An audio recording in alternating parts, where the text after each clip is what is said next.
Bismillahirrahmanirrahim. Assalamualaikum warahmatullahi wabarakatuh. Innal hamdalillahi nahmaduhu wa nasta'inuhu wa nastaghfiruh wa na'udzu billahi min shururi anfusina wa min sayyiati a'malina. Man yahdihillahu fala mudilla lahu wa man yudlil fala hadiya lahu.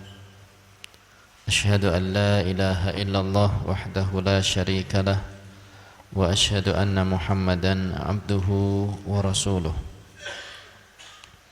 يا أيها الذين آمنوا اتقوا الله حق تقاته ولا تموتن إلا وأنتم مسلمون أما بعد. Ikhwati rahimani wa rahimakumullah, kita akan kembali melanjutkan kajian kita. Setelah tadi pada sesi yang pertama kita mengadakan ulas balik sekilas tentang keimanan kita kepada Allah, kepada hari akhir, kepada malaikat, kepada Alkitab, dan iman kita kepada para rasul, serta iman kita kepada kitab-kitab yang diturunkan oleh Allah Subhanahu wa ta'ala, dan iman kita kepada takdir, sehingga kita akan memiliki iman yang kuat. Karena seperti yang saya katakan, bagaimana kita akan kuat imannya kalau tidak tahu apa yang harus diimani? Bagaimana kita bisa beriman dengan Allah, beriman kepada Allah dengan benar, kalau tidak tahu apa saja yang harus kita imani tentang Allah? Bagaimana kita bisa beriman kepada malaikat dengan benar kalau tidak tahu apa saja yang harus kita imani tentang malaikat? Demikian juga tentang Alkitab atau kitab-kitab Allah. Juga iman kita kepada para rasul atau para nabi yang berjumlah 124.000. Sedangkan rasul 315. Para nabi jumlahnya berapa? 124.000, banyak. Rasulnya diantaranya 315. Dari 124.000 ada 315 rasul. Dan yang disebutkan di dalam Al-Quran ada berapa? 25. Bagaimana kita bisa beriman kepada Rasul dengan benar kalau tidak tahu apa saja yang harus kita imani? Bagaimana kita bisa beriman kepada hari akhir dengan benar kalau tidak tahu perkara-perkara apa saja yang harus kita imani di dalam kejadian-kejadian hari akhir? Bagaimana kita bisa beriman kepada takdir dengan benar kalau memang tidak tahu apa yang harus kita imani? Bahwa ternyata segala sesuatu sudah diketahui oleh Allah, segala sesuatu sudah ditulis oleh Allah, segala sesuatu sudah dikehendaki oleh Allah, dan segala sesuatu adalah ciptaan Allah. Sehingga meskipun iman kita tidak akan sekuat imannya Abu Bakar atau imannya Umar atau imannya Utsman atau imannya Ali atau imannya Bilal bin Abi Rabah yang dia mengalami panas, sakit, lapar, haus, tapi dia tetap mempertahankan keimanannya. Ketika para sahabat yang lain bertanya, "Ya Bilal, kaifa sabarta ala dzalikal maqam?" Kok kamu bisa bersabar dalam kondisi yang seperti itu? Kita tahu Bilal digencet dengan batu besar, diletakkan di tempat yang tanpa naungan, panas, di tengah teriknya matahari yang membakar. Bukan hanya membakar, boleh kita katakan melelehkan saking panasnya. Tapi kenapa kau bisa bersabar? Tidak lain tidak bukan adalah karena keimanan yang kuat. Bilal mengatakan, inni khalaqtu baina marri al-adab wa halawatil iman. Saya berusaha mencampurkan, yani mengekstrak, betul? Mencampur, memix, di mixer antara pedihnya siksaan wa halawatil iman, dan manisnya apa? Keimanan. Fafadat halawatul iman ala marril adab fasabartu. Maka ternyata manisnya iman jauh lebih mengungguli pahitnya siksaan, sehingga aku pun bisa bersabar. Itu fungsi kuatnya iman. Jadi dia nanti akan mengalahkan segala kesulitan. Kenapa seorang muslim bisa bangun di pagi hari, di waktu yang dingin, enak-enaknya kemulan, enak-enaknya tidur? Kenapa dia bisa bangun? Karena dia mencampur antara pahitnya bangun pagi, sulitnya bangun pagi, dengan manisnya iman. Maka dia pun memenangkan manisnya iman, sehingga kita saksikan orang itu subuh di masjid. Adapun yang tidak bangun sholat subuh, maka berarti pahitnya bangun pagi lebih mengungguli apa? Manisnya sholat subuh, sehingga ilernya lebih unggul daripada ngelilirnya. Tahu iler ya? Yes, tidurnya lebih mengungguli daripada bangunnya.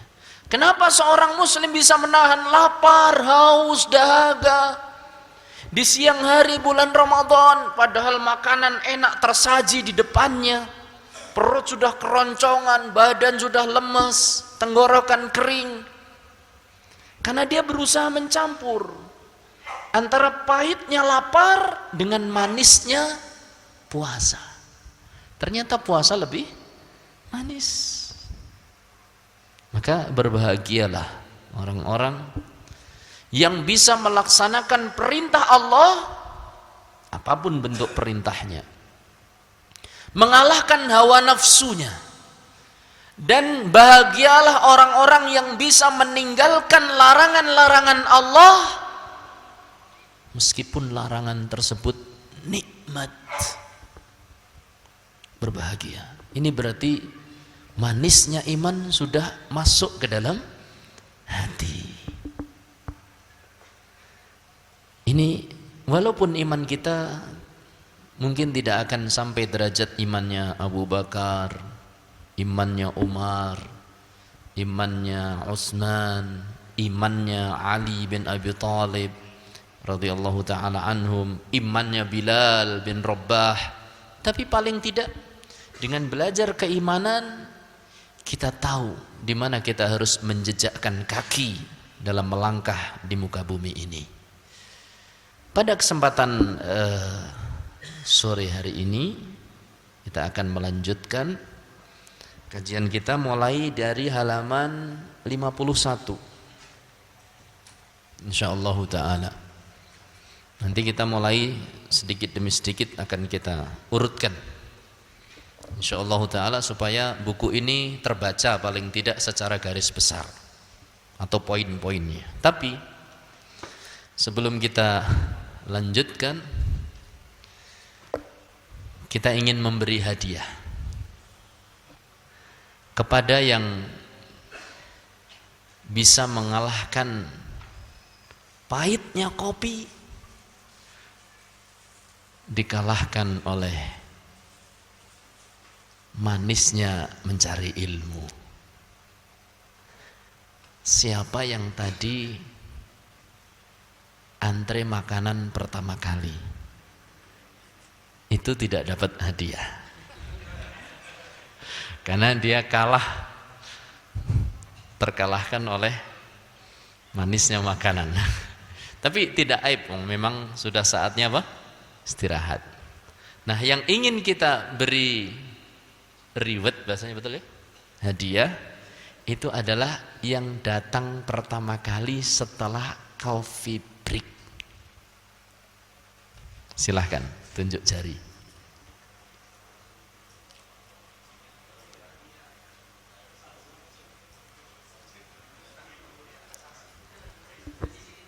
CCTV.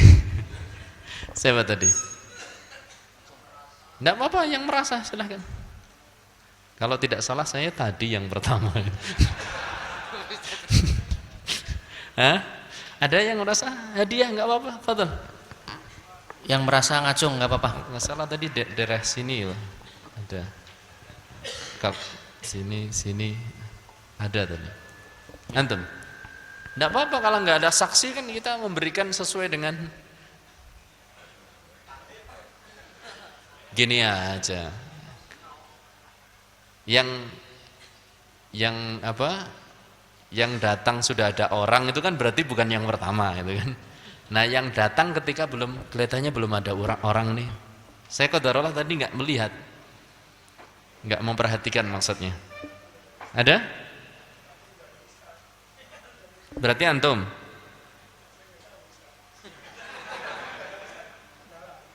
Oh iya, berarti antum.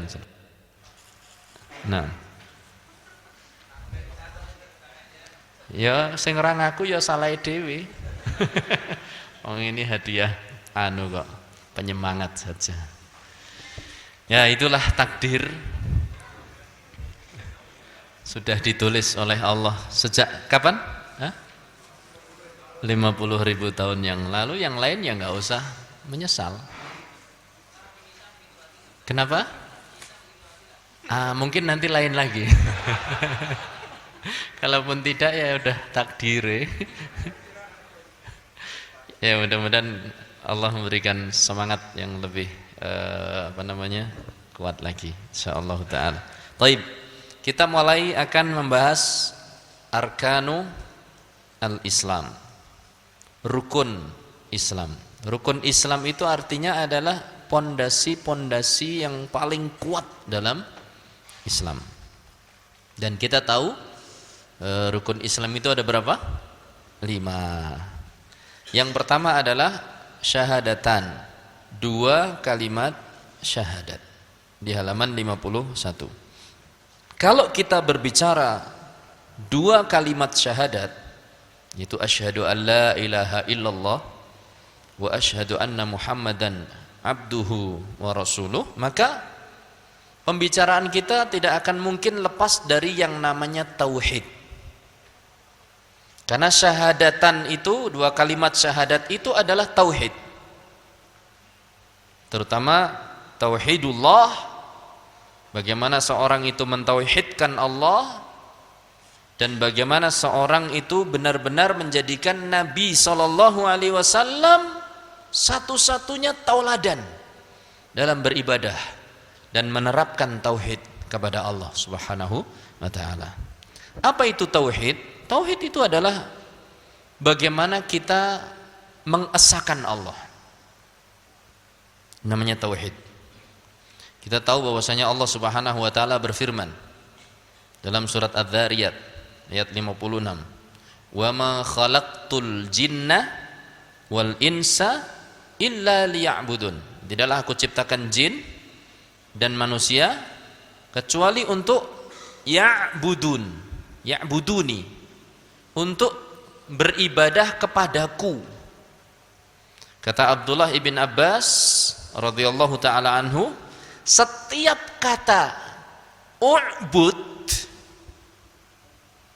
setiap kata u'bud, ya'bud di dalam Al-Quran maka artinya adalah wahid. Setiap kata yang artinya sembahlah Allah, ibadahlah kepada Allah, itu artinya adalah wahid, esakan Allah. Maka kita kembali kepada ayat tadi, wa ma khalaqtul jinna wal insa illa liya'budun. Ya'budun. Tidaklah aku ciptakan jin dan manusia kecuali untuk ya'budun. Apa berarti artinya? Untuk mentauhidkanku. Ini arti dari tauhid. Maka tauhid ini adalah perkara yang sangat besar. Dan dua kalimat syahadat ini, asyhadu an la ilaha illallah wa asyhadu anna muhammadan abduhu wa rasuluh, adalah kunci seseorang untuk masuk ke dalam agama Islam. Apa itu Islam? Dikatakan di sini, Islam adalah ketundukan dan kepatuhan. Dalam definisi yang panjang, Islam itu adalah al-istislamu lillah bitauhidihi, menyerahkan diri kepada Allah dengan mentauhidkannya. Jadi berserah tapi mentauhidkan. Wal inqiyadu lahu bitta'ah, dan tunduk dengan menjalankan seluruh ketaatannya. Wal bara'atu minasyirki wa ahli, dan berlepas diri dari seluruh bentuk kesyirikan dan pelaku kesyirikan. Ini definisinya di halaman 51. Itulah Islam. Jadi orang Islam itu harus ada 4 unsur. Kalau menurut definisi ini, berapa unsur? 4. 1, berserah diri dengan cara mentauhidkan Allah. Ini menyerahkan seluruh ibadah ini hanya kepada Allah. Tauhid. Ngaku Islam, tapi kok masih beribadah kepada yang lain? Berarti Islamnya benar atau salah? Salah. Ngaku Islam, tapi ketika sholat meniatkan untuk mendapatkan pujian dari manusia. Ngaku Islam, tapi ketika berceramah untuk mendapatkan dunia, untuk mendapatkan pujian. Benar atau tidak Islamnya? Tidak benar. Ngaku Islam, tapi ketika berkorban, yang kemarin, dia meniatkan korbannya untuk gede-gedean. Ini apa? Pamer gede. Wedhusku luwih gede timbang wedhusmu. Sapiku luwih larang timbang sapimu. Ini sapi saya lebih berat daripada sapi kamu. Sapi saya lebih mahal daripada sapi kamu. Untuk berbangga-bangga. Sudah benar atau belum? Ini berarti belum beristislam dengan tauhid. Jadi seorang yang muslim adalah yang berserah diri kepada Allah, menyerahkan seluruh ibadahnya semata-mata untuk Allah. Ini unsur yang pertama. Yang kedua, wal inqiyad lahu bitta'ah, tunduk kepada Allah dengan jalan menjalankan ketaatan kepada Allah.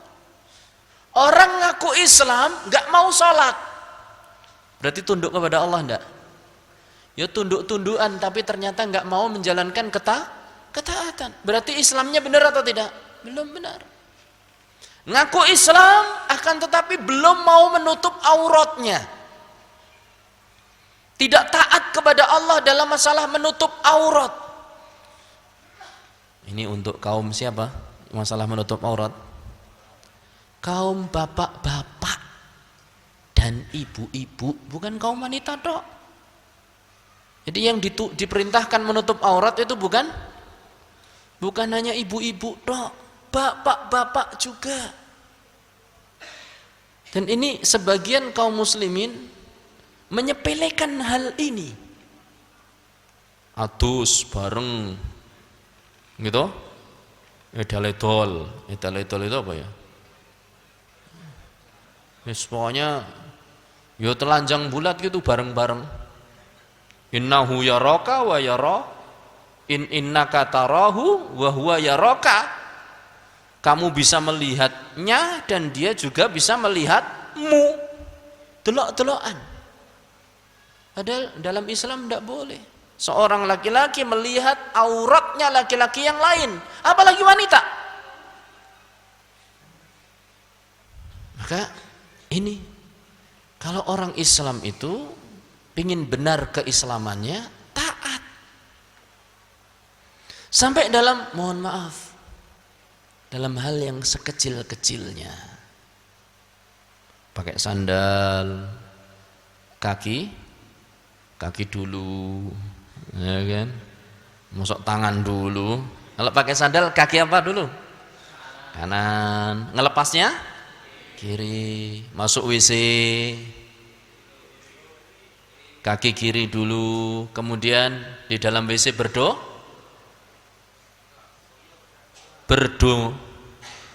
sebelum masuk WC berdoa. Ini ketaatan. Al-inqiyat lahu bitta'ah. Loh Ustaz, itu kan cuma hukumnya sunnah. Ya, hukumnya memang sunnah. Kalau dikerjakan dapat apa? Pahala. Kalau ditinggalkan tidak berdosa. Tapi seorang muslim semakin tinggi keislaman dia, semakin teliti dalam menjalankan apa? Aturan Islam. Ya. Ustaz, saya ya pingin ngengu jenggot gitu Ustaz. Tapi saya jenggotnya kalau keluar kayak paku Ustaz. Enggak apa-apa. Paku-paku mengantar Anda masuk ke dalam surga. Karena ada pahalanya. Enggak ada masalah. Tapi saya jadi kurang ganteng Ustaz. Insya Allah malah saya ganteng. Jadi bisa dibedakan mana yang ganteng, mana yang cantik. Suatu saat Syekh Albani, seorang ulama, dia ketika sedang sakit dirawat oleh seorang dokter. Dokternya itu, ini mohon maaf yang belum punya jenggot, ya. Mudah-mudahan nanti pulang daurah tiba-tiba jenggotnya ditumbuhkan. Allahumma amin. Diberi kekuatan untuk menyangga beberapa gram jenggot, ya. Kan beratnya cuma berapa gram, enggak cuma sampai 1 on loh. Enggak sampai 1 on insyaallah. Nah, ketika setelah merawat, dokter itu bilang kepada Syekh Albani, "Syekh, mbok tolong saya itu didoakan." Kata Syekh Albani, doanya, "Baik, saya doakan. Jammalakallahu bima jammala bihi ar-rijal." Mudah-mudahan Allah membuat wajahmu tampan dengan perhiasan laki-laki. Jenggot itu perhiasan laki-laki, ya, walaupun kecil. Tapi ini perintah Rasulullah sallallahu alaihi wasallam. Perintah kita berusaha jalankan. Itulah Islam. Ustaz, apakah yang jenggotan itu lebih Islam daripada yang tidak jenggotan? Kita tidak menjamin. Akan tetapi paling tidak orang-orang itu berusaha untuk menjalankan sebagian ajaran Islam. Tidak bisa kita jamin yang pakai jilbab secara akhlak kepada manusia jauh lebih baik daripada yang tidak pakai jilbab. Tapi paling tidak dia sudah berusaha untuk menutup sebagian atau menutup auratnya dan menjalankan perintah Allah Subhanahu wa taala. Kalau ada orang mengatakan, "Ustaz, yang penting kan zahirnya, yang penting apa? Batinnya, Ustaz." Kita katakan, benar nih, yang penting batinnya. Iya. Saya walaupun tampangnya preman kayak gini, saya ini akhwat muslimah, Ustaz. Walaupun keker-keker kayak gini Tat nih, saya sholat 5 waktu jalan kok katanya. Saya sama suami baik kok katanya. Yang penting kan hatinya Tat katanya. Ya baiklah, kalau memang yang penting hatinya, ibu nanti kalau keluar, kalau masuk kamar mandi, buang hajat, keluar, nggak usah apa? Nggak usah istinja, nggak usah dibersihkan. Loh, yo mampu totat. Kan yang penting hatinya, Bu. Nggak usah dibersihkan, yang penting hatine resik. Setuju nggak kira-kira ibunya? Nggak bakal setuju, ternyata dia memperhatikan penampilan apa? Penampilan zahir juga. Jadi orang-orang yang mengatakan yang penting hatinya, coba berapa kali dia ngaca di depan cermin? Coba baju apa yang dia pakai untuk penampilan sehari-hari? Coba kendaraan apa yang dia pakai? Coba, dan seterusnya. Ternyata tidak sinkron dengan perkataannya. Maka kita sebagai seorang muslim al-inqiyadu lahu bita'ah, taat kepada Allah, apa yang diperintahkan berusaha untuk kita jalankan, larangan-larangan kita tinggalkan. Larangan ghibah berarti dosa lisan. Apa Ustaz dosa-dosa lisan? Macam-macam. Ghibah, ngerasani, ngelek-ngelek, mencaci maki. Loh, Ustaz, ngelek-ngelek itu bukan dosa lisan. Apa? Dosa kelek. Wah, ya apa doai? Ya, itu mendolimi itu. Ya, menjelek-jelekan orang dan yang lain-lain, mengatakan sesuatu yang tidak bermanfaat dan seterusnya. Dosa tangan juga demikian, dosa kaki demikian. Ini berusaha. Itulah Islam. Ustaz, berarti berat, Ustaz. Itulah Islam, itu istiqomah.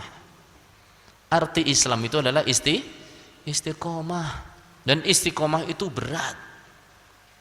Istiqomah itu adalah menjalankan seluruh ketaatan, meninggalkan seluruh kemaksiatan. Berat atau tidak? Berat. Ya. Ala kulli hal, yang jelas ini definisi Islam. 4 unsur. 1 apa tadi? Menyerahkan seluruh atau berserah diri dengan cara menjalankan tauhid. Ibadah kita peruntukkan kepada Allah. Yang kedua apa tadi? Tunduk kepada Allah dengan cara menjalankan ketaatan. Jangan hanya ngaku tunduk, ternyata diperintah tidak mau, dilarang nekat terus. Kemudian yang ketiga apa? Bara'atu minasyirki, berlepas diri dari kesyirikan. Itu tadi, korban kita untuk siapa? Ada satu athar, walaupun athar ini masih dinilai tentang keabsahannya, akan tapi bisa kita ambil faedah tentang seorang yang atau 2 orang yang lewat sebuah perkampungan. Di perkampungan itu yang lewat pokoknya harus kurban. Lewat orang yang pertama, ditahan oleh penjaganya. Kata penjaga, stop. Mau kemana? Saya mau masuk. Kalau mau masuk, qarrib, berkorbanlah kamu. Kata orang tadi, ma'indi syai'un liuqarriba bih. Saya enggak punya apapun yang bisa aku persembahkan. Jadi semacam disuruh untuk nyembelih apa? Tumbal. Kata sang penjaga, qarrib walau dzubab. Sembelihlah meskipun seekor lalat. Faqarraba dzubaban. Maka orang tersebut pun akhirnya mencari seekor lalat dan disembelih untuk berkurban. Masuk selamat. Fadakhalan nar. Tapi akhirnya mati dan masuk ke dalam neraka. Sementara orang yang kedua ditahan. Aina turid? Hadhil qarya. Mau kemana? Desa ini. Qarrib. Berkorban dulu baru masuk. Kata orang tersebut, ma indi syai'un uqarribu bih. Saya enggak punya apapun yang bisa saya korbankan. Kata sang penjaga, qarrib walau dzubab. Ya sudah, korbankan apa saja, lalat juga boleh. Kata orang tersebut, ma ana uqarribu syai'an ila ghairillah. Saya enggak pernah berkorban untuk selain Allah. Afwan, sorry. Maka ditangkaplah orang tersebut, fadhubih, disembelih oleh penjaganya, mati. Fadakhalal jannah. Lihat, padahal hanya sekedar apa? Lalat. Bagaimana halnya dengan pengorbanan yang besar? Kambing, kerbau, sapi, dan yang lain-lain. Ya. Maka kita harus jauhi kesyirikan. Termasuk kesyirikan dalam kehidupan sehari-hari. Gantung jimat, ya, jimat pengasihan. Insyaallah bapak-bapak sudah faham. Masyarakat kita kental sekali dengan seperti itu. Ingat kasus Batu Halilintar? Di mana itu? Jawa Timur. Berapa ratus orang yang datang? Ribuan orang datang demi untuk mendapatkan air rendaman Batu Halilintar. Yang enggak dapat air rendaman, dia ngambil air-air sekitarnya. Dipercayai itu sudah terkena apa? Pengaruhnya batunya. Subhanallah. Ini kan itulah kalau panjenengan ingin tahu itu akidah sebagian kaum Indonesia, kaum muslimin di Indonesia. Yang datang ya kudungan, yang datang ya sarungan, yang datang ya pecian. Makanya kita ini kalaupun mau melakukan sebuah perjalanan dakwah, jangan lupa selipkan tauhid, menjauhi kesyirikan. Karena ini yang akan menyelamatkan. Nanti insya Allah akan kita baca pengaruh tauhid dalam amalan dan kehidupan seorang hamba. Nanti insya Allah Ta'ala di akhir, ya, di akhir itu halaman 63 itu nanti pengaruhnya. Jadi selipkan tauhid. Saat saya pengajar bahasa Arab, Ustaz, gimana cara menyelipkan tauhid? Gampang. Buat contoh-contoh yang isinya adalah tauhid. Fi'il amr, u'budullaha wahdah, sembahlah Allah semata. Setelah itu terangkan sisi tauhidnya. Fi'il nahi, ya, la tusyrik billahi syai'an. Seperti itu.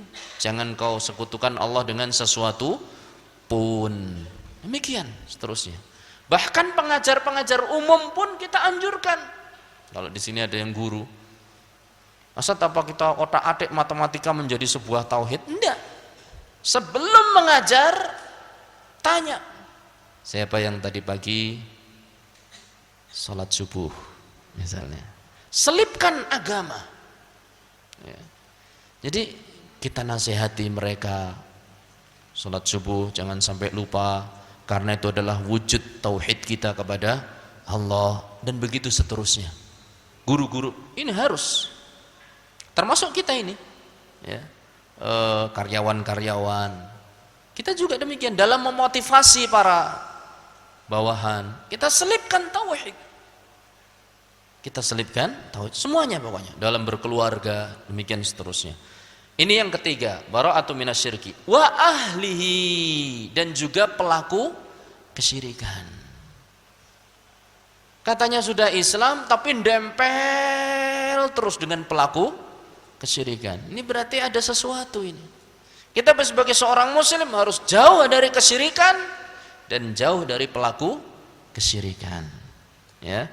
Karena teman itu bahaya, bisa mempengaruhi kita.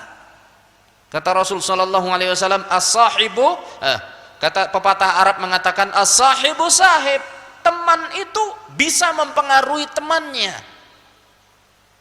Dan kata Rasul sallallahu alaihi wasallam, mathalul jalisi as-su', permisalan teman duduk yang buruk. Kamasalil kir, sebagaimana seorang pandai besi.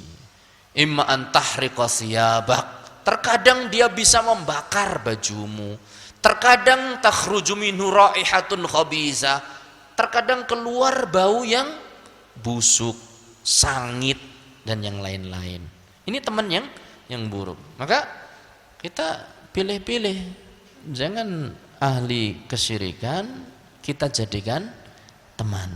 Kita pilih orang yang soleh. Kalau nasihat ulama dahulu mengatakan tombo ati iku limo warnane, ya. Dawaul qalbi khamsatu asya. Tombo ati, obatnya hati ada 5. Di antaranya adalah wong kang soleh kumpulono. Itu nasihatnya ulama-ulama kita itu. Orang yang soleh jadikan teman. Jadi bukan yang kita jadikan teman itu adalah orang-orang yang tidak soleh. Nah, wallahu taala a'lam bi as-shawabi. Kita lanjut balik. Kemudian tauhid itu adalah hak Allah Subhanahu wa taala atas hambanya. Dalam halaman 53. Tauhid itu adalah hak Allah atas hambanya. Ketika Rasul sallallahu alaihi wasallam bertanya kepada Mu'ad, ya Mu'ad, atadri ma haqqullahi 'alal ibad wa ma haqqul ibadi 'ala Allah? Wahai Mu'ad, tahukah engkau apa hak Allah atas hambanya dan apa hak hamba dari Allah Subhanahu wa taala? Maka Mu'ad mengatakan Allahu wa rasuluhu a'lam. Allah dan Rasulnya yang lebih tahu. Kemudian Rasul sallallahu alaihi wasallam mengatakan haqqullahi 'alal ibad an ya'buduhu wa la yusyriku bihi syai'a. Hak Allah dari hambanya, ini tugas seorang hamba kepada Allah adalah tidak menyekutukan Allah dengan apapun. Di sini syai'an. Bapak-bapak cermati itu. Syai'an. Kalau dalam bahasa Arab itu berarti isim apa itu? Ma'rifat apa nakirah? Halaman 53. Nakirah karena enggak ada alif dan lamnya, gampangnya begitu ya. Terus konteks kalimatnya adalah dalam bentuk negatif. La tus aw la yusriku. Tidak boleh menyekutukan. Nakirah dalam konteks kalimat negatif, maka nakirah itu mencakup seluruh perkara. Artinya apa? Tidak boleh kita menyekutukan Allah dengan apapun, entah itu yang mulia sekalipun seperti malaikat. Kita nggak boleh menyekutukan Allah dengan malaikat, ataupun para nabi dan rasul. Nggak boleh kita menyekutukan Allah dengan para nabi dan rasul, ataupun dengan para kiai, para ustadz, para wali. Nggak boleh kita menyekutukan Allah dengan mereka. Bagaimana bentuk menyekutukannya? Macam-macam. Bisa minta kepada kuburan-kuburan mereka, bisa ngirim sembelian-sembelian kepada mereka, macam-macam. Di desa saya dulu ada sebuah kuburan. Kalau orang punya hajat itu datang sana, pingin jodoh, pingin punya hajat lancar, pingin punya anak. Nanti kalau sudah dapat jodoh bawa lagi. Jadi morinya tebel. Datang minta bawa mori, selimutkan. Pulang berapa lama dapat yang diinginkan. Yang memberi Allah, tapi berterima kasihnya kepada siapa? Kepada kuburan. Datang lagi bawa mori lagi, tumbuk di situ. Jadi morinya tebel. Ya, makam mbah titik-titik. Seperti itu. Dan banyak. Ini fenomena di negara kita sangat banyak. Bukan hanya di negara kita, di negara-negara lain. Ya, di negara-negara lain. Nah, hak Allah atas hambanya adalah mereka tidak boleh menyekutukan apapun, sesuatu pun dengan Allah, yang mulia ataupun yang hina. Yang hina contohnya apa Ustaz? Sapi. Nggak boleh Allah disekutukan dengan sapi, apalagi wedhus, ya. Cemendil wedhus jadi jimat, ya. Coro gepeng, ya, coro gepeng. Pernah lihat coro gepeng jadi jimat? Saya pernah itu coro gepeng. Ya, coro gepeng jadi jimat. Jadi pas lagi ngajar memberikan semacam pesantren Ramadan untuk anak-anak SMA. Saya masuk, kemudian cerita tentang bahaya kesyirikan, dan di antara bentuk-bentuk kesyirikan adalah jimat-jimatan. Kemudian saya sampaikan, ya silakan yang punya jimat nanti dikeluarkan setelah saya sampaikan. Kusak, kusuk, kusak, busuk belakang. Anak putri. Itu ada apa itu kok ribut di belakang? Mbak, ada apa mbak? Ini Ustadz ada yang punya katanya. Jadi buntalan kain putih. Coba bawa kemari, bawa. Ini boleh buat saya, boleh Pak Ustadz. Ya udah kita buka bersama ya. Rela kita buka. Ternyata dalamnya itu di buntalan putih itu plastik, dan di dalamnya itu ada semacam fosil coro. Fosil. Jadi daun kalau diletakkan di buku kan jadi tinggal serat-seratnya saja. Nah ini kelihatannya coro tinggal serat-seratnya saja. Yang punya anak perempuan, kira-kira buat apa itu? Pemikat. Bukannya malah kalau lihat coro jadi lari. Ima untuk pengasihan, wa ima untuk talak bala. Biasa seperti itu. Di warung-warung, pengasihan di atas pintu itu gandoli opo. Biar yang beli apa? Banyak, rame. Dan yang sangat kita sayangkan, sebagian penulis rajah-rajah itu tadi adalah yang notabene sebagian ustadz, ya, ustadz, kiai dan yang lain-lain. Saya pernah dulu di desa saya, seorang kiai terkenal, dia suka memberikan rajah seperti itu. Kalau ada malam hari Rebo Wekasan itu di bulan Safar yang akan datang berarti ya, Rebo Wekasan di bulan Safar, dipercaya akan turun balak di hari itu, ya, maka perlu sumur-sumur itu diberi apa? Raja. Nah itu ditulis. Di antara kerjaan Pak Ustadz tadi adalah nulis raja untuk dimasukkan ke sumur-sumur. Nah di antara rajah yang ditulis juga untuk orang yang hamil, mau melahirkan. Jadi kalau mau melahirkan suruh megang rajah, nanti sambil ngeden sambil apa? Sambil ngeremes ini. Kebetulan ibu saya kan bidan, jadi tahu bahwasanya dia itu dapat cekelan sekombah yai. Ini semacam ini nih sangat disayangkan.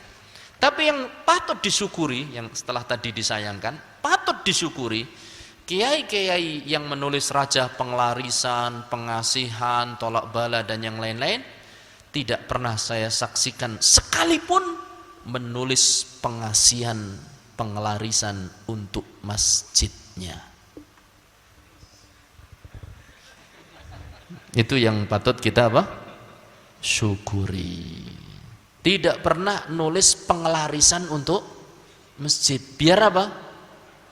Biar masjidnya rame. Tidak ada, alhamdulillah. Jadi nggak ada yang berinisiatif. Mungkin kalau saya sampaikan, oh iya ya le, bener juga ya le, tak tulis ke ben rame. Alhamdulillah tidak ada. Di masjid-masjid tidak ada. Maka ini patut disyukuri, rumah Allah disucikan dari yang semacam itu. Taib. Ini tentang hak Allah atas hamba, dan tauhid itu adalah hak Allah atas hambanya. Ibadah itulah hak Allah. An ya'buduhu wa la yusyriku bihi syai'an. Allah Subhanahu wa taala diibadahi dan tidak boleh disekutukan. Nah, sekarang timbul pertanyaan, apa itu ibadah? Macam-macam ibadah. Di sini dikatakan ibadah itu adalah di halaman 53 ketika menerangkan hak Allah atas seorang hamba adalah mereka beribadah kepadanya dan tidak menyekutukan dengannya sesuatu pun. Apa itu definisi ibadah? Ibadah itu adalah sebuah istilah. Dikatakan di halaman 53. Sebuah istilah untuk segala perkara yang dicintai oleh Allah. Baik perbuatan ataupun perkataan. Baik yang tampak ataupun yang tidak tampak. Kalau dalam bahasa Arabnya ya ismun jami'un likulli ma yuhibbuhu Allahu wa yardah min qaulin au fi'lin zahirin au batinin. Segala perkara atau satu ungkapan yang mencakup, suatu istilah yang mencakup segala perkara yang dicintai dan diridhoi oleh Allah, baik itu ucapan atau perbuatan, baik itu tampak ataupun tidak tampak, itulah ibadah. Jadi ibadah itu adalah sesuatu yang diridhoi dan dicintai oleh Allah. Dari mana kita tahu bahwasanya itu dicintai dan diridhoi oleh Allah? Dari Rasulullah sallallahu alaihi wasallam. Jadi kita tidak bisa mengatakan ini ibadah. Kenapa? Karena ini pasti dicintai oleh Allah. Belum tentu. Belum tentu sesuatu yang dicintai oleh manusia pasti dicintai oleh Allah Subhanahu wa taala. Wah, ini kan rame-rame apik. Belum tentu yang rame-rame menurut kita itu bagus, tapi menurut Allah Subhanahu wa taala bagus. Belum tentu. Ya. Maka untuk mengetahui sesuatu itu dicintai dan diridhoi, jalurnya ya Nabi Muhammad sallallahu alaihi wasallam, Rasul, seorang penyampai wasilah antara Allah dengan hambanya, Rasulullah sallallahu alaihi wasallam. Jadi segala perkara yang dicintai dan diridhoi oleh Allah, dalam kurung melalui kabar dari siapa? Rasulullah sallallahu alaihi wasallam. Baik itu perkataan ataupun perbuatan. Nah, sebagaimana kita katakan, ibadah itu tempatnya berapa? Berapa? 3. Di mana saja? Lisan, terus hati, kemudian perbuatan. Jadi dengan lisan kita, apa yang dicintai oleh Allah? Kalau kita melakukan sesuatu, kita mikir, ini kira-kira dicintai oleh Allah enggak ini? Dengan mulut kita. Jadi seorang hamba itu harus merasa, boleh bahasa syar'inya itu merasa diawasi oleh Allah. Muraqabah. Merasa diawasi oleh Allah. Apa yang akan dikerjakan dengan mulutnya? Dipikir dulu. Kira-kira Allah ridho atau enggak? Apa yang akan dikerjakan di dalam hatinya? Apa yang difikirkan di dalam hatinya? Mikir. Ini kira-kira Allah ridho atau tidak? Apa yang akan diperbuat dengan tubuhnya? Kita pikir, kira-kira Allah ridho atau tidak? Itu namanya muraqabah. Muraqabah itu merasa diawasi oleh Allah dalam lisannya, dalam hatinya, dan dalam apa? Gerak-geriknya. Itu muraqabah. Senantiasa diawasi. Makanya orang yang mampu muraqabah adalah orang yang mampu ikhlas dan menjaga ketaatan. Coba bayangkan. Kalau dia merasa diawasi, mau makan saja sudah bismillah, ya kan? Kenapa? Ingat Allah. Ketika seorang merasa diawasi, mau masuk kamar mandi saja, bismillah.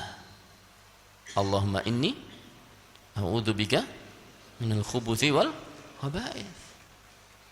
Ketika seorang mau merasa diawasi, mau tidur saja, muraqabah. Saya mau tidur nih. Bismika Allahumma amutu wa ahya. Mau tidur di ruang pengajian juga muraqabah. Bismika. Saya sering bilang kepada santri saya, antum boleh tidur, tapi dengan syarat jalankan adab-adab tidur. 1, sana pergi berwudu, ya, kemudian balik ke sini berbaring ke arah kanan, kemudian doa. Jadi boleh tidur di kelas, saya bilang boleh tidur di kelas, tapi jalankan adab-adab apa? Tidur. Ya, demikian. Fa'ala kulihan. Bahkan ulama mengatakan orang yang muraqabah itulah orang yang paling bisa ikhlas. Loh Ustaz, ikhlas itu kan letaknya di mana? Hati. Gimana kok bisa? Ikhlas letaknya hati. Berarti amalan apa? Amalan hati. Iya atau tidak? Kok muraqabahnya bentuknya gimana? Kok sampai dia bisa ikhlas? Terangkan dengan kata-kata sederhana, dapat hadiah. Ulama mengatakan apa? Orang yang muraqabah adalah orang yang paling bisa berlaku apa? Ikhlas. Ikhlas letaknya di mana berarti? Hati. Coba terangkan sederhana saja. Dapat hadiah. Nah, ketika beribadah,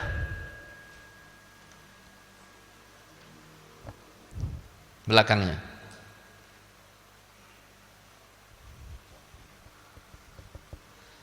Anda berdiri mau sholat, ya.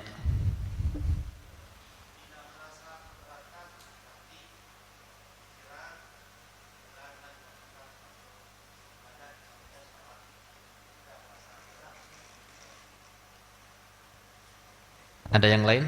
Enggak. Bentar. Hah?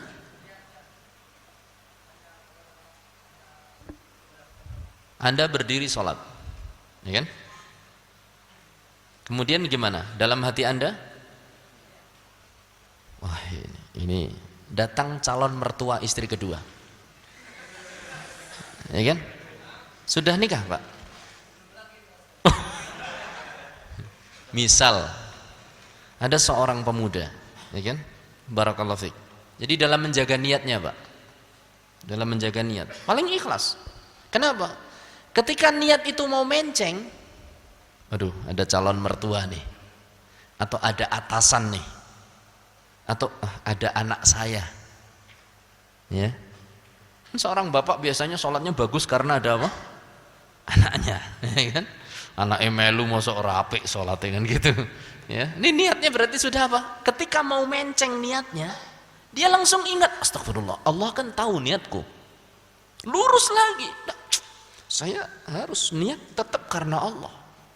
Tetap karena Allah, bukan karena calon mertua, bukan karena atasan, bukan karena anak saya. Betul. Jadi dia merasa diawasi niatnya. Itulah mengapa ulama mengatakan orang yang muraqabah, orang yang paling bisa apa? Ikhlas. Silahkan ambil hadiah. Bukan berarti yang lain tadi salah, tapi kurang nyangkut pada pertanyaannya. Barakallahu fikum. 180 amalan praktis. Jazakallah khair. Pak, siapa namanya? Andri. Pak Andri, ya, Masya Allah. Barakallah. Pak Andri di saya, tetangga saya ada yang namanya Pak Andri. Ya. Istrinya 2, anaknya 18. Tenan gue orang ngapusi. Taib, barakallahu fikum. Ini kata teman-teman, ini kalau jauh dari pemancar apa sinyalnya kuat kita ini. Jadi ngomongnya macam-macam. Begitu deketi pemancar itu langsung nggak berani ngomong macam-macam, ya kan? Ya itu tadi ada HP hilang, ada HP rusak, ya, dan yang lain-lain. Teman-teman itu istilahnya gitu. Kalau di grup itu, ngomongnya ini kelihatannya lagi jauh dari sinyal, dari pemancar ini katanya. Maklum. Taib. Begitulah muraqabah. Begitulah ikhlas. Begitulah ibadah. Ibadah itu adalah seorang melihat yang membuat ridho Allah itu apa? Dengan ucapannya, dengan gerak hatinya. Ustaz, apa sih amalan hati? Banyak. Ada niat, ada tawakal, ada khauf, takut kepada Allah, ada roja, berharap hanya kepada Allah, ada mahabbah, cinta kepada Allah Subhanahu wa taala. Ini amalan-amalan hati. Ada pasrah, ridho dengan takdirnya Allah, sebagaimana yang tadi disampaikan. Termasuk kenapa kita beribadah? Kita ridho, mau diperintah apa saja ridho. Jadi mulut kita perhatikan, mana yang diridhoi Allah kita kerjakan, mana yang kira-kira tidak diridhoi Allah kita tinggalkan. Tangan kita itu juga demikian, telinga kita pun demikian. Nun sewu, sebagian kita ini seakan-akan lupa bahwa telinga ini nanti akan dimintai pertanggungjawaban. Sakdek saknyet isine ming musik sing marai mumet, entah itu dangdut, entah itu rock, entah itu jarik, entah itu selendang, rock, jarik, selendang, nama-nama musik pokoknya sembuh pokoknya. Sebagian kita perhatikan pemuda-pemuda, saya naudzubillah min dzalik ya Pak ya, saya kasih contoh tapi mudah-mudahan Bapak tidak termasuk yang ini. Di bandara tadi pagi saya mengamati seorang bapak-bapak, kelihatan kalem, bersih wajahnya, penampilannya juga bagus. Saya pas ngamati begitu, tiba-tiba tangannya itu begini,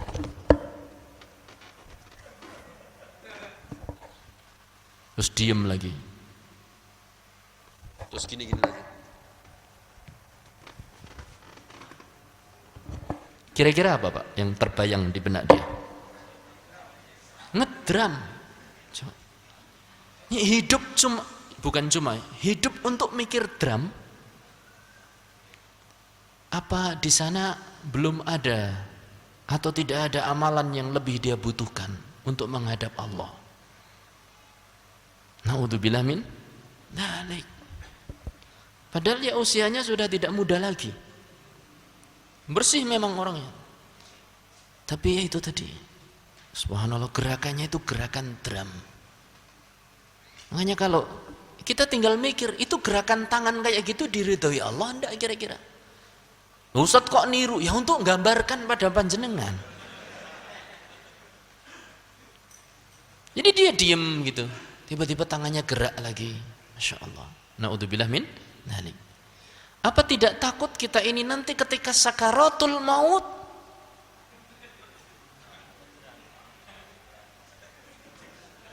karena seorang itu akan diwafatkan sesuai dengan apa? Kebiasaannya.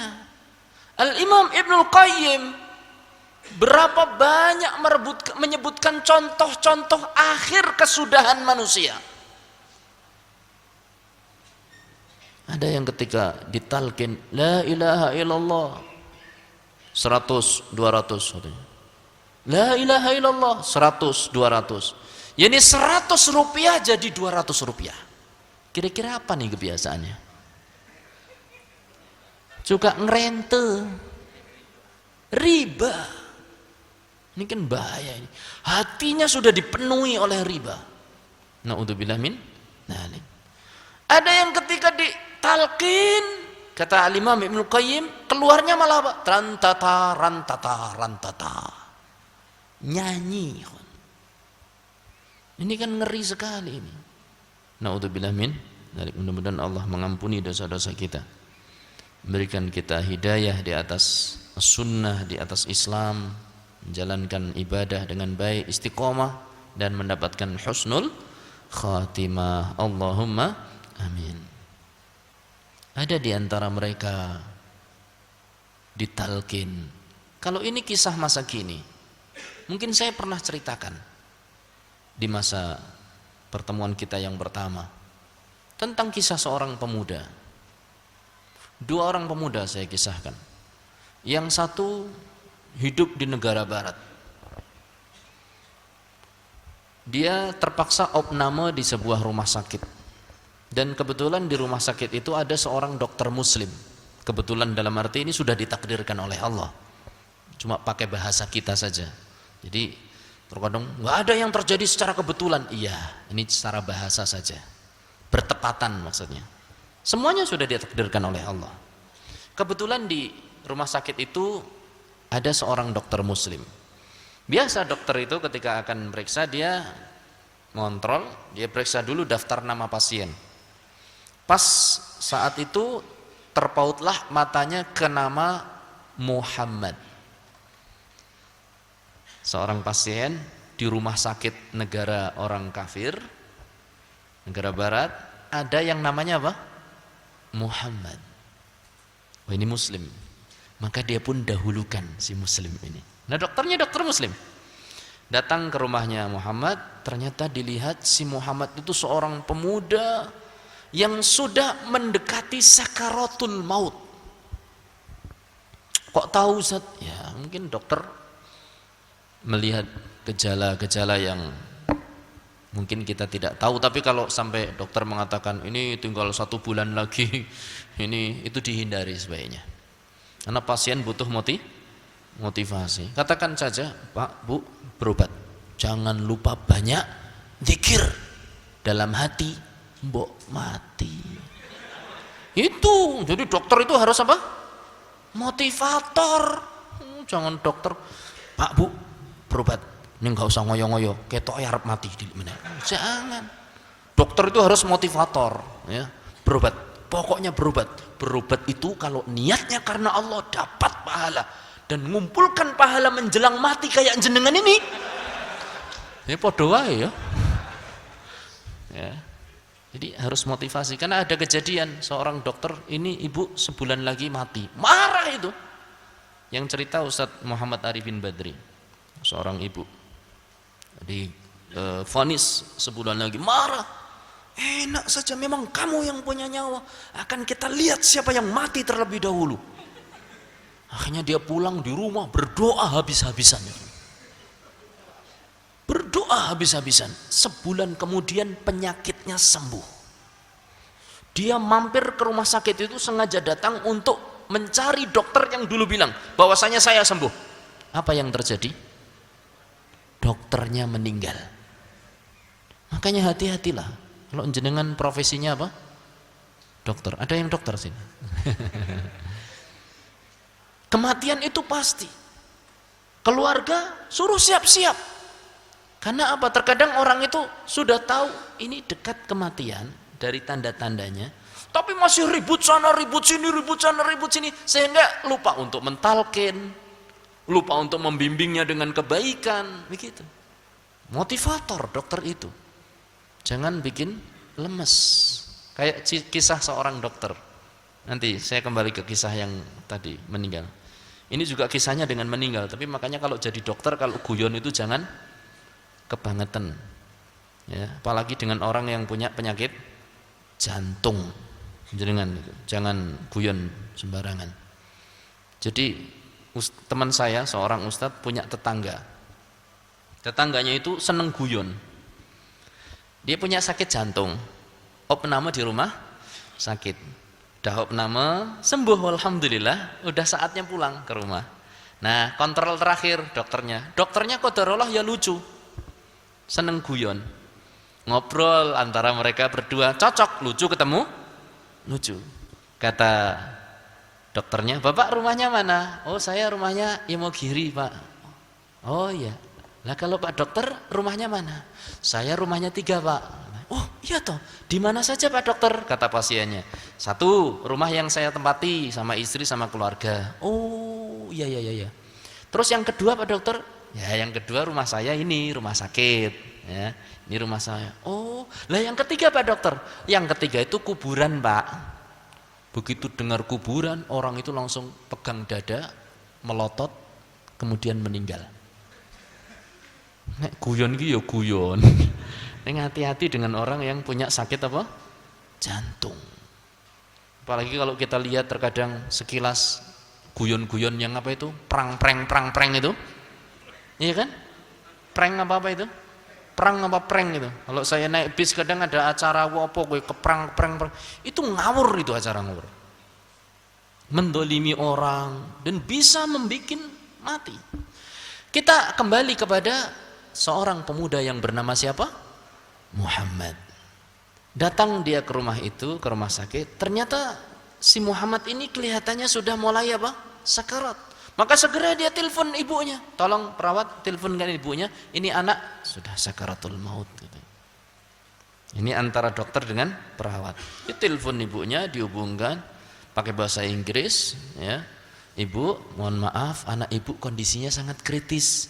Kalau ibu berkenan datang ke rumah sakit." "Oh, I'm sorry, I'm very busy." Saya sangat apa? Sibuk. Loh, ibu ini busi-busi dia tetap datang harusnya. Pokoknya terserah ibu. Kalau terjadi apa-apa, ya, walaupun sibuk-sibuk usahakan datang. Ini kalau enggak, ibu ini akan menyesal katanya. Akhirnya ditunggu beberapa saat, ibunya datang. Ibunya datang, suruh dekat, dokternya dekat, terus si Muhammad ditalkin. Ya Muhammad, yes, katanya. Ada apa katanya? La ilaha illallah katanya. I can't. Saya tidak bisa katanya. La ilaha illallah. I can't. Benar ya, I can? Bukan I can ya. I can, I cannot. Saya tidak bisa. Akhirnya dokternya terus membisiki la ilaha illallah sampai si pemuda Muhammad tadi menggerak-gerakkan mulutnya. Dikira sang dokter ini sudah mulai bisa. Didekatkan telinga dokter ke mulut sang pemuda. Apa kata sang pemuda? My girlfriend, my girlfriend, my girlfriend, 3 kali mati. Ternyata apa? Setelah dicek, pemuda ini punya pacar, punya kekasih yang menguasai hatinya, sudah berzina dengan pacarnya, sehingga dia terkena penyakit AIDS yang mengantarkan dia kepada kematiannya. Tapi di saat-saat akhir muncul dari hatinya sesuatu yang menguasainya. Makanya seorang itu akan dimatikan sesuai dengan apa? Kebiasaannya. Cerita yang kedua diceritakan oleh seorang ustadz kita di bukunya, kisah nyata. Seorang pemuda yang Masya Allah senengane ngegame. Game. Mbuh nyinggung mbuh ora, pokoknya senenge ngegame. Karo nunggoni mesin ngegame. Lungguh nang kantor ngegame. Nunggu bis ngegame. Saya pernah lihat seorang pemuda nunggu bis sampai ketinggalan bis. Itu dia bingung mana bisnya, ternyata tak perhatikan dia lagi ngegame sampai ketinggalan bis. Akhirnya berangkat sama saya satu bis, tadinya dia harusnya berangkat bis yang lebih dulu. Akhirnya dia ketinggalan gara-gara ini. Padahal bisnya wong di agen itu kan bis lewat depan, sampai nggak tahu, coba bayangkan. Masya Allah. Ini yang lebih parah lagi, sampai pesawat lewat orang ngerti loh. Ini pemuda suka main game, siapapun dialah. Sampai berapa level, semua level dia lalui. Akhirnya suatu saat dia dengan temannya mengendarai sepeda motor. Dan mungkin karena biasa ngegame ya, ngebut gitu ya. Game itu kan biasa butuh kecepatan. Wah gitu kan. Jadi pas mendahului mobil, tancap, dari depan ada truk. Brus. Mati enggak? Mati tapi pakai proses. Gelundung, temennya pingsan sebentar, sadar. Lihat temannya yang satu yang suka ngegame itu sudah sedang sakaratul maut. Maka diletakkan di pahanya, ditalkin, la ilaha illallah, win katanya. La ilaha illallah, win. Apa itu win? Itu loh, kalau sudah game selesai keluar kata-kata win. You are winner apa itu. Lihat, game sampai keluar ketika sakaratul maut. Maka bapak-bapak kita semua, saya pribadi, mudah-mudahan Allah dan juga bapak-bapak, mudah-mudahan Allah mengampuni dosa kita, merubah kebiasaan buruk kita menjadi kebiasaan yang baik. Masih ada kesempatan. Masih ada apa? Kesempatan. Enggak ada kata terlambat. 5 sebelum 5. Apa aja? Sehatmu sebelum sakitmu. Ustadz, saya sakit Ustadz, bukan sehat lagi. Ya sudah, berarti masa sehatmu lalu. Tapi kan kamu kayamu sebelum miskinmu. Ya Ustadz, saya sakit miskin Ustadz. Luangmu sebelum sempitmu, walaupun sakit, miskin, tapi kan punya waktu apa? Luang. Enggak, saya sakit, miskin, sibuk. Namanya. Kan? Apalagi satunya? Mudamu sebelum tuamu. Ustaz, saya ini sudah enggak muda lagi. Jadi sudah sakit, miskin, sibuk, tua. Tinggal satu kesempatan. Apa? Hidupmu sebelum matimu. Selama kita masih hidup, masih ada kesempatan. Maka gunakan sebaik-baiknya. Mudah-mudahan Allah mengampuni dosa-dosa kita. Allahumma amin. Itu tentang bahaya su'ul khotimah, kebiasaan. Makanya kita ini sering punya kebiasaan tua-tua iki mbok rasah nonton bal. Sing siji ngguyu kancane game, sing siji ngguyu bal-balan seneng banget dat katanya. Mbok tekan tengah wengi ngono ya melek wengi lakonono. Ya, melek bengi untuk lihat apa? Bola. Jadi wal iyadu billah. Banyak enggak orang-orang yang meninggal gara-gara klub kesayangannya mati, kalah? Banyak. Karena serangan apa? Jantung. Dan ada enggak yang meninggal karena seneng banget klubnya menang?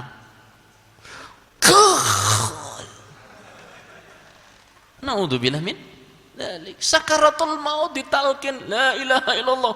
Kul. Aduh. Naudzubillah min. Kita berlindung dari Allah. Banyak-banyak berlindung kepada Allah dari su'ul khatimah. Mudah-mudahan Allah memberikan kita husnul khatimah. Ingat, hak Allah atas hambanya adalah apa tadi? Ibadah. Dan ibadah adalah bagaimana seorang hamba memikirkan apa yang akan diucapkan, apa yang akan dia gunakan, ya, mulutnya, tangannya, kakinya, kemaluannya, untuk keridhaan kepada siapa? Allah Subhanahu wa ta'ala. Itulah ibadah. Kemudian kita lewati tadi macam-macam tauhid sudah kita bahas ya. Ada tauhid uluhiyah, tauhid rububiyah, tauhid asma dan sifat ya. Kemudian kita akan baca pada tauhid asma wa sifat halaman 62. Tauhid asma wa sifat. Apa arti tauhid asma wa sifat? Jadi tauhid itu terbagi menjadi 3 unsur. Ada tauhid rububiyah, tauhid uluhiyah, tauhid asma wa sifat. Tauhid rububiyah adalah keyakinan seorang hamba bahwa Allah yang menciptakan, Allah yang menghidupkan, Allah yang mematikan, Allah yang mengatur seluruh kehidupan ini. Itu rububiyah namanya. Alhamdulillahi Rabbil Alamin.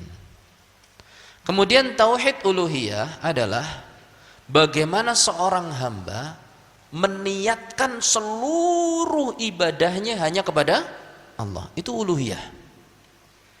Seorang yang sudah meyakini rububiyah, Allah menciptakan, menghidupkan, mematikan, memberi rezeki, mengatur alam semesta, harusnya dia menyembah hanya kepada Allah. Ya ayuhan nas, u'budu rabbakumul ladzi khalaqakum walladzina min qablikum la'allakum tattaqun. Wahai manusia, beribadahlah hanya kepada Allah, zat yang telah menciptakan kalian dan menciptakan orang-orang sebelum kalian, supaya kalian menjadi orang-orang yang bertakwa. Siapakah Allah itu? Alladzi khalaqa sab'a samawat, alladzi khalaqal ard, alladzi ya ayuhan nasu ubudu rabbakumul ladzi khalaqakum walladzina min qablikum la'allakum tattaqun alladzi ja'ala lakumul arda firasyan was samaa binaa wa anzala minas samai ma'a. Dialah Allah yang membentangkan bumi, yang meninggikan langit, yang menurunkan air dari hujan. Jadi orang yang percaya bahwa Allah yang mengatur segala sesuatu, harusnya dia itu otomatis menunjukkan ibadah itu hanya kepada Allah Subhanahu wa ta'ala. Kalau dalam rububiyah salah, uluhiyahnya pasti melenceng. Kalau dalam rububiyahnya saja masih salah, masih yakin di sana ada sesuatu yang ikut mengatur alam semesta ini, yang ikut mengatur panennya ikan di laut kidul itu ya Nyi Roro Kidul, maka uluhiyahnya pasti menceng. Apa yang terjadi? Larung dan sedekah laut. Yang harusnya sembelian itu untuk Allah, akhirnya diperuntukkan untuk siapa? Nyi Roro Kidul. Dia nggak tahu ada isu bahwasanya Nyi Roro Kidul sudah masuk Islam. Jare, juga jare isu. Tapi apakah benar atau enggak ya enggak tahu. Nyi Roro Kidul itu ada wujudnya juga, apa iya atau enggak? Kalau jin, ya yang jelas kita tidak perlu takut dengan apa tadi? Jin, karena itu adalah termasuk sebuah kesyirikan. Naudzubillah min dzalik. Jadi begitu. Itu uluhiyah dan rububiyah. Nah, sekarang tauhid asma wa sifat. Asma wa sifat adalah menamakan, halaman 62. Menamakan dan mensifati Allah dengan nama-nama dan sifat-sifat yang Allah sandangkan untuk dirinya. Jadi Allah yang memberi nama dirinya, atau yang disandangkan oleh Rasul sallallahu alaihi wasallam, atau yang diberi nama oleh Rasulullah sallallahu alaihi wasallam. Yang paling tahu tentang Allah siapa? Allah itu sendiri. Kemudian Rasulullah sallallahu alaihi wasallam. Maka ketika Allah mengatakan bahwasanya Allah memiliki wajah, terima sudah. Dan enggak usah dibayangkan wajahnya Allah kayak wajah kita. Laisa kamitslihi syai'un. Ketika Allah menerangkan bahwasanya Allah Subhanahu wa taala memiliki tangan, terima sudah. Sami'na wa ata'na. Enggak usah dibayangkan tangannya Allah kayak tangan kita, jangan, enggak boleh. Laisa kamitslihi syai'un wa huwas samiul basir. Allah memiliki tangan yang berbeda dengan tangan para makhluk. Kita imani saja, karena ini adalah iman dengan sesuatu yang gaib. Yang tahu hanya siapa? Allah. Sementara kita kalau membayangkan ya sebatas apa yang pernah kita lihat. Contoh, matoa itu kayak apa? Antum? Buah matoa. Yang lain diam dulu. Buah matoa itu kayak apa? Yang lain diam dulu.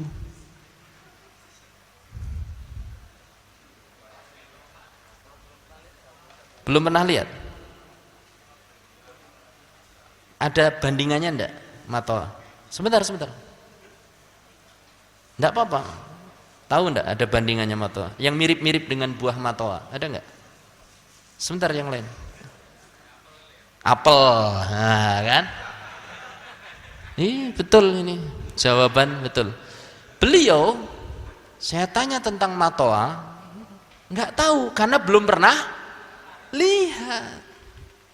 Ketika Allah mengatakan wa yabqa wajhu rabbika dzul jalali wal ikram, dan akan kekal wajah Allah. Antum jangan bayangkan kayak wajah kita. Pengetahuan kita sangat apa? Terbatas. Sebagaimana contoh tadi, ditanya matoa, kita juga sebagian tidak tahu, katanya kayak apel. Sebelahnya matoa kayak apa?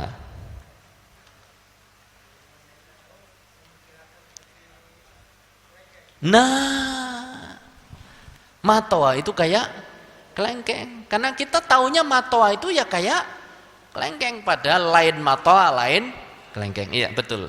Miripnya adalah dengan apa? Kelengkeng. Kita bisa membayangkan matoa dengan kelengkeng karena sudah pernah melihat.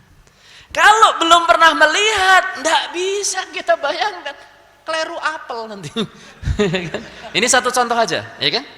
Ketika Allah mengatakan wajhullah, wajahnya Allah, kita paling pol membayangkan wajah itu wajah kita ini. Padahal yang namanya wajah banyak atau enggak? Banyak. Kambing punya wajah, kucing juga punya wajah. Tapi kenapa kita pilih wajah manusia yang disamakan dengan wajah Allah kalau memang begitu? Harusnya ketika Allah katakan Allah memiliki wajah, sudah cukup.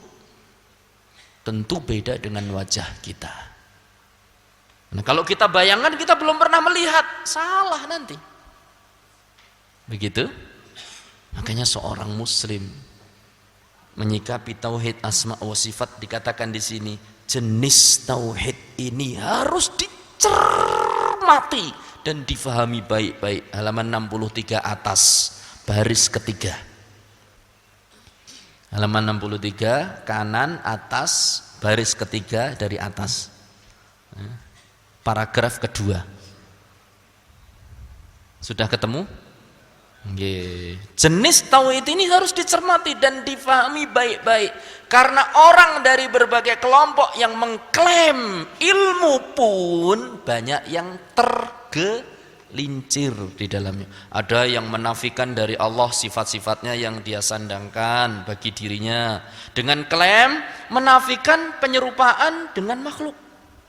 Oh, kalau dikatakan Allah punya wajah, nanti berarti kayak wajah makhluk. Ini klaimnya jenengan. Dan itu ditolak mentah-mentah oleh Al-Imam Ibnu Katsir di dalam tafsirnya. Bayangkan sama saja itu sudah salah. Tugas kita menetapkan apa yang ditetapkan oleh Allah. Begitu. Ya. Jadi sudah ketika Allah berfirman Allah Maha Pemurah, Allah Maha Pengasih, sudah kita percaya. Kemudian ketika Allah dikatakan Allah beristiwa di atas arsy, kita percaya. Kemudian ketika kita mendengar bahwasanya Allah itu memiliki sifat nuzul, turun di sepertiga malam yang terakhir, sudah nggak usah dibayangkan. Dan nggak usah mengatakan sepertiga malam yang terakhir turun. Lah kalau di Indonesia sepertiga, nanti geser lagi di sana sepertiga. Kapan naiknya? Itu kepalanya jenengan. Kita nggak akan sampai memikirkannya. Wong mikir matoa saja sulitan. Ini maaf ya, memang dari dulu saya memberi contoh ini dengan matoa, karena ternyata banyak yang tidak tahu dengan matoa. Saya juga belum lama taunya matoa, jadi sangat berkesan sekali. Rasanya kayak kelengkeng memang, betul. Ya, dia orang katakan rambutan Papua, gitu ya. Rambutan Papua, mungkin karena di Papua ya, rambutnya pada rontok, jadi bulat-bulat begitu. Nah, ya rambutan tumbuhnya di pinggir-pinggir kali, pohonnya tinggi begitu.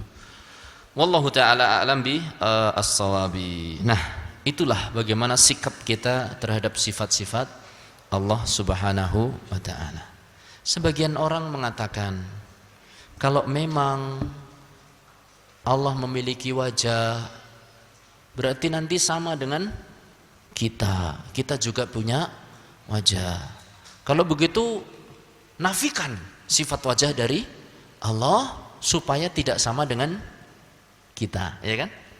Maka kita katakan panjenengan juga punya kucing. Kucing juga punya napa? Wajah. Panjenengan punya wajah, kucing juga punya wajah. Kalau kita katakan jenengan punya wajah, berarti jenengan seperti kucing. Berarti jenengan adalah manusia yang tidak punya wajah. Kira-kira gimana?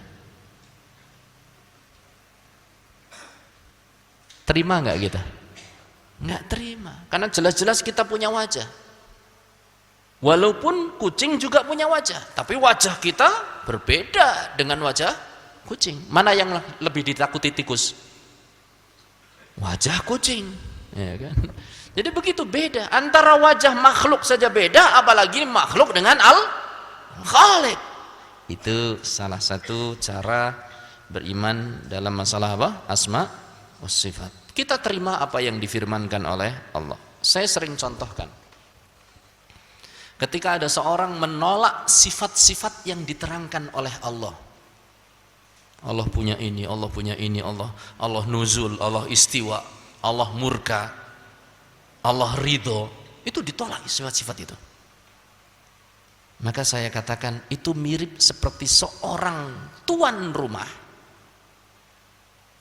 yang sedang kedatangan tamu. Ketika tamunya ketok-ketok, walaupun permisalan ini jauh sekali. Ketika tamunya ketok-ketok, Assalamualaikum, Waalaikumsalam. Siapa? Saya Pak Buang. Ya. Apa kata tuan rumah? Bukan, kamu bukan Pak Buang. Kalau memang Pak Buang, coba sebutkan cirinya. Saya punya hidung, kata tamunya tadi. Enggak, kamu enggak punya hidung. Kalau kamu punya hidung, nanti berarti saya, karena saya yang punya hidung. Coba sebutkan ciri lain lagi. Saya punya telinga. Enggak, kamu bukan Pak Buang, karena kalau punya telinga berarti itu saya. Jadi ada orang yang lebih tahu tentang dirinya, memberi kabar kepada orang lain, tapi orang lain menolak mentah-mentah. Kira-kira apa yang dilakukan oleh Pak Buang? Pintunya langsung diambil dan dibuang jauh-jauh. Nih Pak Buang. Ya kan? Tapi permisalan tentunya ini jauh dari Allah Subhanahu wa taala, walillahil matsalul a'la. Nah, pengaruh tauhid terhadap amal perbuatan dan keutamaannya. Ayat halaman 63. 1. Pengaruh tauhid adalah siapa yang merealisasikan tauhid, dia pasti akan masuk ke dalam surga tanpa hisab dan azab. Dalilnya apa? Banyak dalilnya, tapi tidak disebutkan di sini. Namanya juga ringkasan, intisari. Kalau judul aslinya itu khulasah. Khulasah itu ringkasan. Ini diambil dari dalil-dalil. Yang kedua, tauhid itu adalah sebab diampuni dan digugurkannya dosa-dosa. Ya. Kemudian yang ketiga, tauhid itu mencegah dari kekal di dalam neraka. Yang keempat, pemiliknya akan meraih hidayah, rasa aman, sempurna dunia akhirat. Alladzina amanu wa lam yalbisu imanahum bidzulmin faulaika lahumul amn wa ulaika humul muhtadun. Kemudian yang kelima, bahwa semua amal dan perkataan ditentukan oleh tauhid. Diterima tidaknya amalan perkataan seseorang itu karena tauhid. Ikhlas atau enggak kepada Allah. Yang keenam, dia akan meringankan hamba apa-apa yang tidak disukai, terasa enteng di dalam hati dalam menerima segala keputusan Allah Subhanahu wa taala. Yang ketujuh, Allah menjamin orang-orang yang bertauhid dengan kemenangan dan pertolongan. Wallahu taala a'lam bishawab. Sampai di sini ada pertanyaan? Silakan.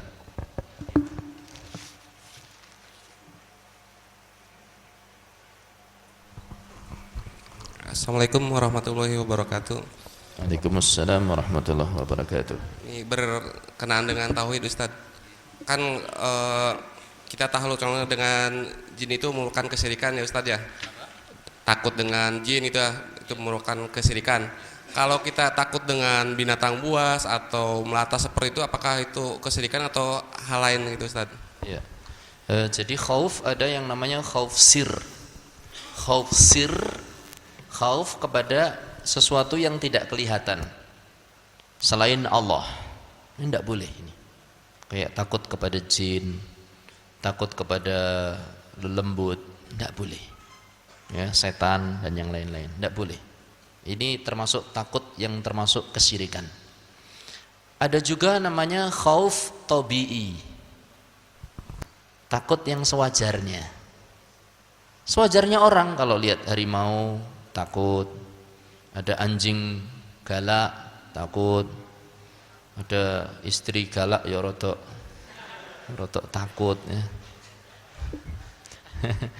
Ya ada ular takut. Istri galak itu artinya baru ngomong sedikit dia sudah mengeluarkan AK-47. Iya kan? Kita baru satu butir peluru jadi gini langsung gitu. Itu AK-47 maksudnya. Ya, senapan semi apa? Otomatis. Jadi kadang kita mau bicara mungkin aduh, takut. Kalau seperti itu mungkin ketakutan yang wajar. Takut disakiti orang gede, ya, takut dari pukulannya, tidak ada masalah insyaallah taala. Nah, wallahu taala alam. Walaupun sebagian masyayikh setahu saya itu mengatakan bahwasanya ketakutan seperti ini juga mengurangi kesempurnaan iman. Mengurangi, tapi tidak sampai membatalkan. Nah, dan kita saksikan memang dulu di antara sahabat ada yang singa itu tunduk kepada dia. Seperti budaknya siapa?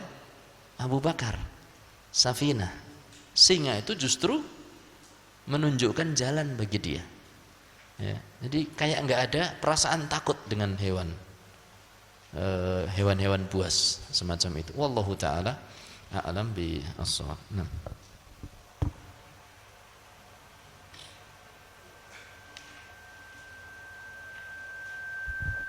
Saya kira pertanyaan saya cukupkan. Nah, ini kemudian sudah selesai kaitan tentang tauhid. Kita sekarang baru ke makna la ilaha illallah dan apa tadi?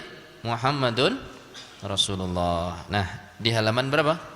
64 dan juga 65. Dikatakan di sini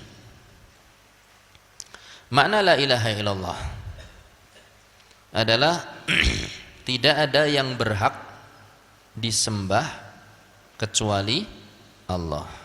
Ya. Kata-kata bagi yang pertama kali belajar mungkin kata-kata yang berhak ini harus digaris bawahi. Garis bawah, garis atas, lingkari, kasih tanda panah, tulis penting. Ini makna sesungguhnya dari la ilaha illallah. Sementara kita dulu sering mendengar bahwasanya la ilaha illallah adalah tidak ada Tuhan selain Allah. Itu makna yang kurang tepat. Tapi sudah terlanjur apa? Sudah terlanjur populer. Makna yang benar adalah tidak ada yang berhak disembah. Yang berhak. Tidak ada sesembahan yang benar. Artinya apa? Sesembahan banyak. Yang dijadikan sesembahan itu apa? Banyak. Kadang pohon jadi sesembahan, batu ake jadi sesembahan, keris jadi sesembahan, coro, kepeng, pendeng jadi sesembahan. Nabi Muhammad SAW baik yang sifatnya wajib kayak sholat jamaah, sholat 5 waktu, puasa Ramadan, itu sunnah Nabi. Ataupun yang memang sifatnya apa? Sunnah itu sendiri. Ya, saya kasih contoh tadi misalnya kalau laki-laki ya berusaha untuk apa? Sedikit-sedikit apa? Melihara jenggot. Kemudian mungkin kalau masalah pakaian ya tutup aurat. Kemudian mungkin celananya agak dinaikkan sedikit. Tidak ada masalah insyaallah. Ya, latihan. Namanya juga latihan. Tapi tentunya yang belum bisa melaksanakan tidak perlu merasa minder, terus ngaji. Jangan sampai saya nggak ngaji, belum mau ngaji karena belum bisa celanane naik atau belum ada. Enggak, ngaji terus. Karena ngaji itu memang untuk membedakan kita dengan siapa? Wallahu taala a'lam bi as-shawab. Wa sallallahu ala nabiyyina Muhammad walhamdulillah rabbil alamin. Insyaallah taala pada sesi yang selanjutnya insyaallah taala kita akan masuk di halaman ke-66, kemudian masuk ke dalam bab salat yang diawali dengan thaharah insyaallah taala sesi malam hari nanti insyaallah taala. Sampai di sini ada pertanyaan? Monggo, masih tersisa waktu sekitar 6 atau 7 menit.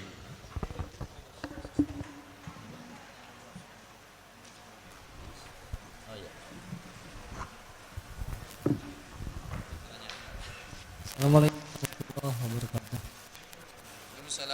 Saya ingin bertanya tentang iman ke Nabi. Iman kepada Nabi ya. Nabi sallallahu alaihi wasallam. dengan para nabi.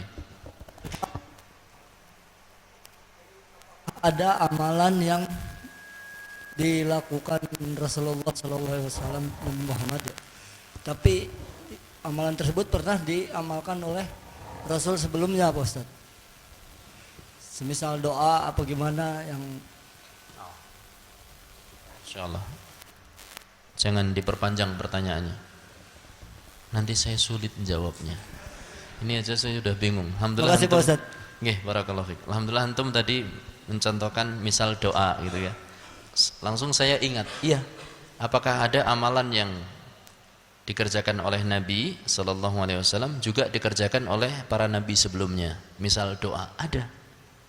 Kata Rasul sallallahu alaihi wasallam berkaitan dengan hari yang kemarin. Hari Arafah. Kata Rasul sallallahu alaihi wasallam, khairud du'a du'a'u yaumi Arafah. Sebaik-baik doa yang dipanjatkan adalah doa pada hari Arafat.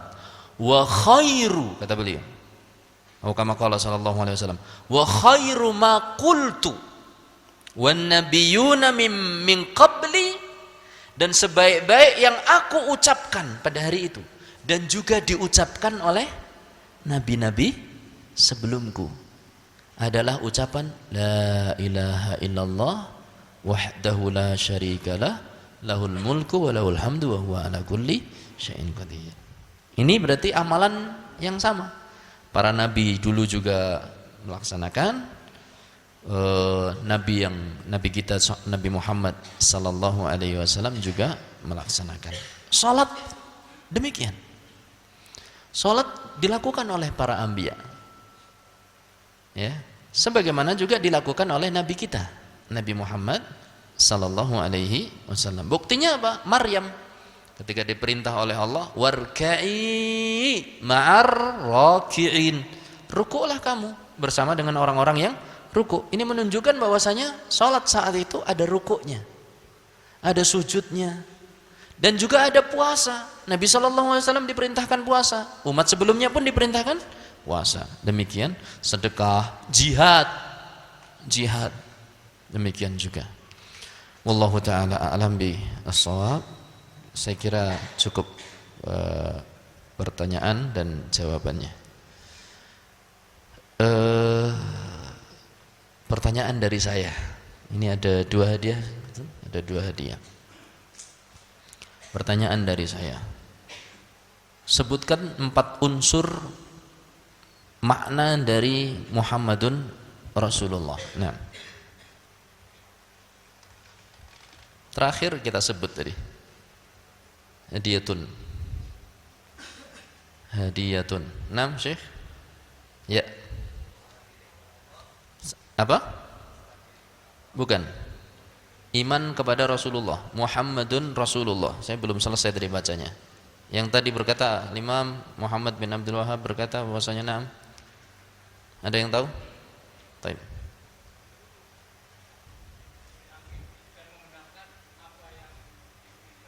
Dikabarkan mentaati satu lagi saya nggak sebutkan tadi. Nah, barakallahu fiik. Ya, 4 unsur dalam beriman atau memaknai Muhammadun Rasulullah adalah taat terhadap segala perintah Rasul. Barakallahu fiik. Segala khair. Yang kedua, menjauhi segala larangannya. Yang ketiga, membenarkan segala macam beritanya. Tadi saya baru berhenti di situ kan? Kemudian yang keempat apa? Tidak beribadah kecuali dengan syariat Rasulullah sallallahu alaihi wasallam. Tidak beribadah kecuali dengan syariat Nabi Muhammad sallallahu alaihi wasallam. Ini 4 unsur makna Muhammadun Rasulullah sallallahu alaihi wasallam. Ta'atuhu fi ma amar wajtinabu ma naha anhu wa zajar, tasdiquhu fi ma akhbar wa alla yu'badallahu illa bima syara'. Apa makna yang benar dari la ilaha illallah? Nah, menjujur gantian.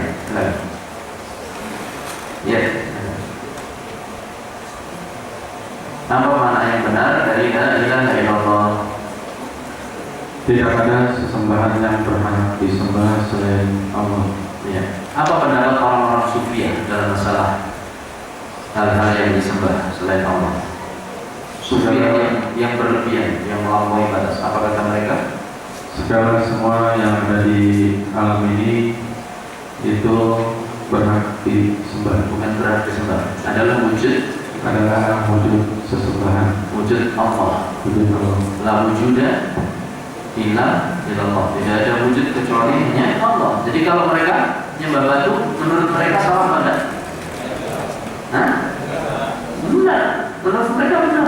Batu itu adalah perwujudan dari Allah. Mereka nyembah anjing, anjing itu adalah perwujudan dari Allah. Itu pendapatnya orang-orang sufi yang melampaui batas. Gulatu as-sufiyah. Barakallahu. Nah, saya kira cukup demikian yang bisa saya sampaikan. Sampai setengah 6. Nanti insya Allah akan kita mulai lagi jam berapa? Jam 8 sampai jam 10.